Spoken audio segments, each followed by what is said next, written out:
जब जब अधर्म बढ़ता है, जब जब धर्म संकट में पड़ता है, तब तब स्वयं भगवान धरती पर अवतरित होते हैं। त्रेता युग में भगवान विष्णु ने मर्यादा पुरुषोत्तम श्री राम के रूप में अवतार लिया, जिन्होंने एक आदर्श पुरुष की तरह जीवन जिया।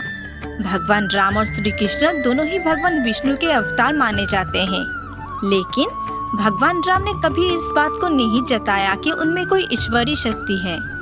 राम ने सामान्य मनुष्यों के भांति पत्नी विरह में आंसू बहाए, पत्नी के वियोग में भूमि पर सोए, दूध भेजकर शत्रु की ताकत का अंदाजा लिया। लेकिन जब द्वापर आया, तब धर्म की रक्षा के लिए स्वयं नारायण ने श्री कृष्ण रूप में अवतार लिया। श्री कृष्ण ने समय समय अद्भुत लीला दिखाकर लोगों को विश्वास दिलाया कि वो 16 कलाओं के संपन्न मानव नहीं, बल्कि महामानव विष्णु के अवतार है। तो आइए जानते हैं श्री कृष्ण की वो अद्भुत लीलाएं, जिन्होंने समस्त संसार को ये स्वीकार करने पर मजबूर कर दिया कि वे कोई साधारण मानव नहीं, बल्कि स्वयं परमात्मा है। नमस्ते दोस्तों, हमारे चैनल इन्फिनिट भक्ति वीडियो में आपका स्वागत है। ये वीडियो अगर आपको पसंद आए तो लाइक, कमेंट, शेयर करें और हमारे चैनल को सब्सक्राइब करें। मथुरा के कारागार में आधी रात को जब अंधेरा छाया था, तब भगवान श्री कृष्ण का जन्म हुआ। उनका जन्म होते ही कारावास के दरवाजे खुल गए और प्रहरी गहरी नींद में सो गए। साथ ही आकाशवाणी भी हुई कि बच्चे को नंदगांव में नंदराय जी के घर पहुंचा दो और नंदराय की नवजातक कन्या को लेकर आ जाओ। वासुदेव जी ने बिना किसी बाधा के यमुना पार की और बाल गोपाल को यशोदा मैया की गोदी में सुला दिया। ये पहला संकेत था कि बालक कोई साधारण मानव नहीं, बल्कि श्री कृष्ण महामानव है।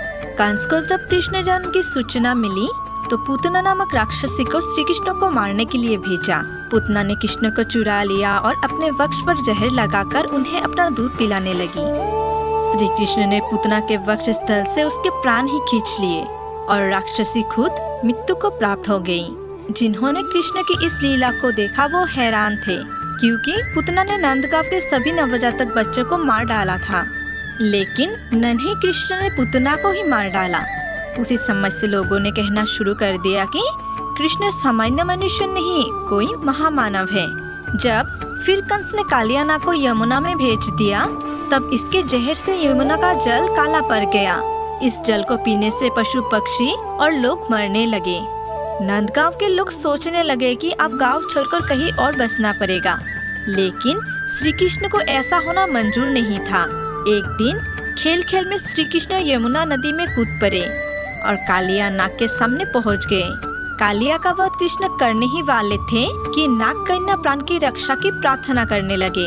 श्री कृष्ण ने कालिया को नंदगांव से दूर जाने के लिए कहकर माफ कर दिया।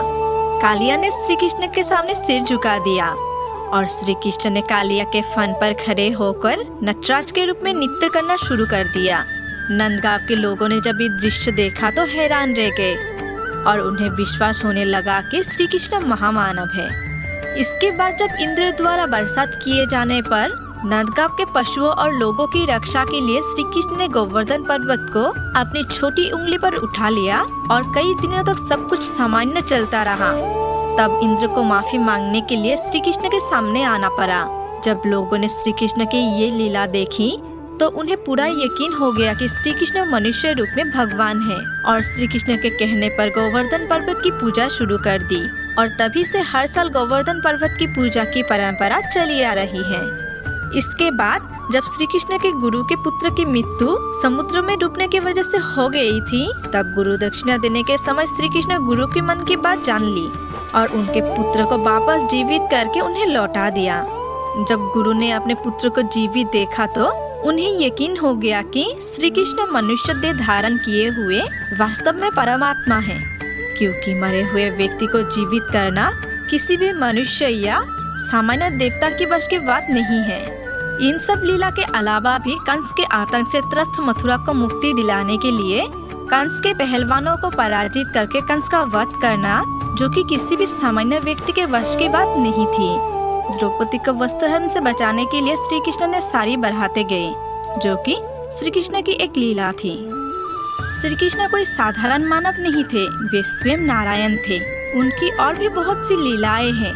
हर लीला में हमें प्रेम, धर्म और सत्य की राह पर चलने का संदेश देते हैं। आज भी जब कोई संकट में पड़ता है तो कहता है, हे कृष्ण, हे गोविंद, रक्षा करो। क्योंकि जो एक बार श्री कृष्ण को पुकार लेते हैं उसकी रक्षा स्वयं भगवान करते हैं।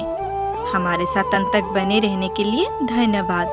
आपको ये वीडियो कैसी लगी कमेंट बॉक्स में जरूर बताएं। मिलते हैं अगली वीडियो में।